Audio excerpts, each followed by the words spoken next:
There's probably no way to avoid your kids going online. They're either already online or they will be in the near future. Now, don't get me wrong, the internet is a great place for learning for kids, but there are many pitfalls to watch out for. One of them is online grooming. It's every parent's worst nightmare to think that their child might be chatting with a potential predator online. The thing is that when it comes to spotting a potential predator, kids don't often realise it until it's too late. By this time, they may have been exposed to any number of unwelcome interactions.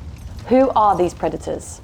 When it comes to your child being harassed online or being sent or being asked for inappropriate photos or videos or even encouraging them to perform favours, surprisingly, it tends to be the people their own age who are actually carrying out the harassment. The predators you're so scared of your kids talking to is often one of their classmates or someone they know. This makes it especially difficult to spot the predator. You or your child may not necessarily think of them as a predator. Your kids may feel like they're creating a relationship with this person, a friendship, and then it turns into something else without them even realising it. This can cause all sorts of problems, and it may mean that your child blames himself and feels shame for continuing the online relationship, especially if they give it to their demands. And then it's much less likely that they will come to you and tell you about it as well, especially if they feel that they've done something that they could get them into trouble. However, there are also other people besides your child's peers who may try to groom them.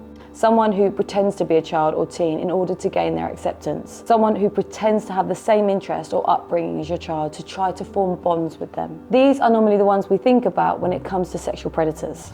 How can you spot a predator? So, how can you help your child spot a predator like that? Well, I say forewarned is forearmed. First of all, educating your kids about the dangers of online grooming can actually help prevent it from happening. What you're aiming for is for your child to recognise the signs of predators and not get tricked in the first place. It's not their fault if it still happens. Kids aren't adults, after all, and even we get tricked from time to time. So keep the conversation age appropriate. When they're young, they don't need to know everything about the reasons predators may want to talk to them. Make sure to talk to them about how people present themselves online. Explain that sometimes people will lie about themselves and pretend to be someone they're not. So just as they know about stranger danger in real life, the people they may chat to on the internet are also strangers to them, and they should just be as wary of talking to them as they would be to a stranger on the street. But as they get older, start talking to them about certain topics, what kind of things someone might say and how to avoid unwelcome situations. There are things predators may say or do to try and coerce your child into doing what they want once the conversation has started. To start with, they may ask your child certain questions to gauge whether or not they're vulnerable and therefore easier to manipulate. They may ask what their parents are like and whether they have a good relationship with them, or if they're alone in their room so they don't have to worry about someone in the family seeing the conversation. They may ask if their parents are able to view or monitor the devices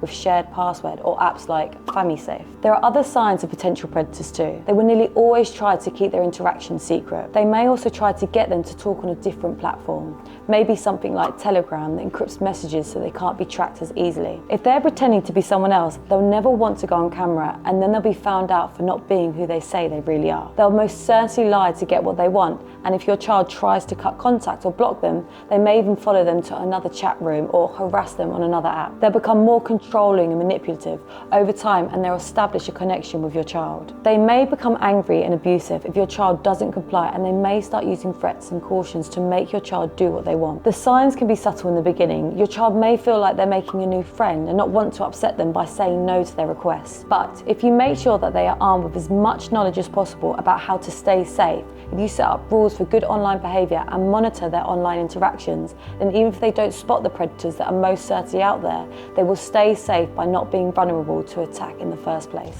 How to avoid predators.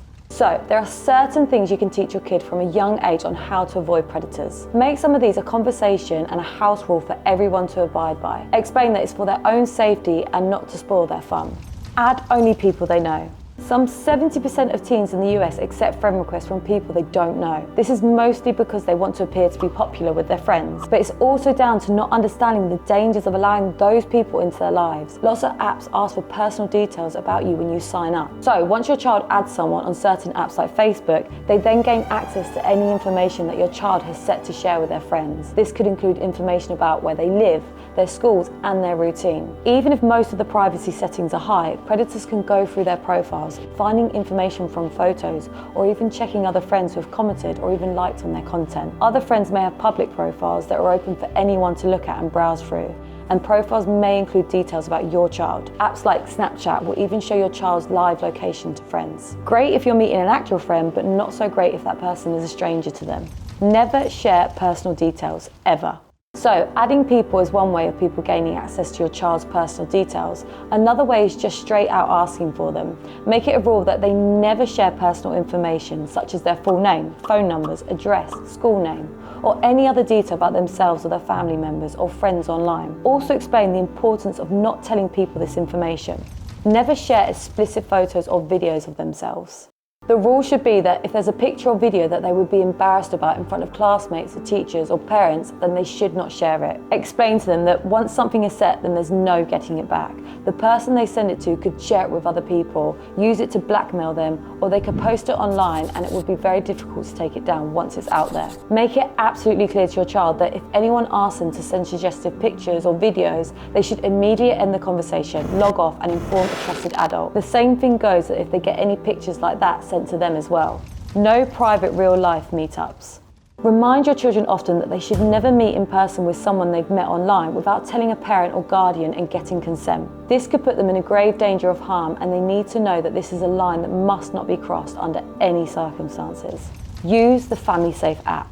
Introducing your kids to parental monitoring like FamiSafe can keep them safe with features like the explicit content filter, which can protect your child from potential harmful or inappropriate content that may be found online. You can also set up a notification alert if any inappropriate words are used, and you can even block certain apps or websites. FamiSafe can also help protect your child from online predators and other forms of cyberbullying. By monitoring your child's online activity, you can be aware of any potential threats and take steps to keep your child safe while still giving them the freedom to explore the internet. It's important to remember that monitoring is not spying, and it's a way to keep your child safe as they learn and grow online. Check out the link in the description below to check out the FamiSafe website and all it has to offer. Encourage communication. It's important for children to know that they have a support system and that there are people out there who care about them and their well-being. Feeling comfortable in seeking help and support when they need it, without judgment, even if they've made a mistake, will make them more resilient to online challenges and less likely to turn to someone they don't know instead. Chat room dangers. Once your kids are a bit older, they may show interest in talking to others in chat rooms. Even games like Roblox, which is for 7+, have chat rooms for people to use. But predators often use chat rooms to groom children and establish trust with them. Like I said before, once they've engaged your child in conversation, they may try to take it to another less moderate platform. So talking to your kids about the risk of having private conversations with strangers online is crucial to stopping predators in their tracks. If they can't talk privately, then it's harder for them to manipulate your child into any risky situations. Online flirting. As your children turn into teenagers, flirting is a normal part of growing up. I'd say all teenagers engage in it in a certain degree with their peers, but online flirting can attract the attention of predators. Tweens or teens who are being flirtatious may make a predator think that they may be open to inappropriate or sexual discussions. Stop the conversation.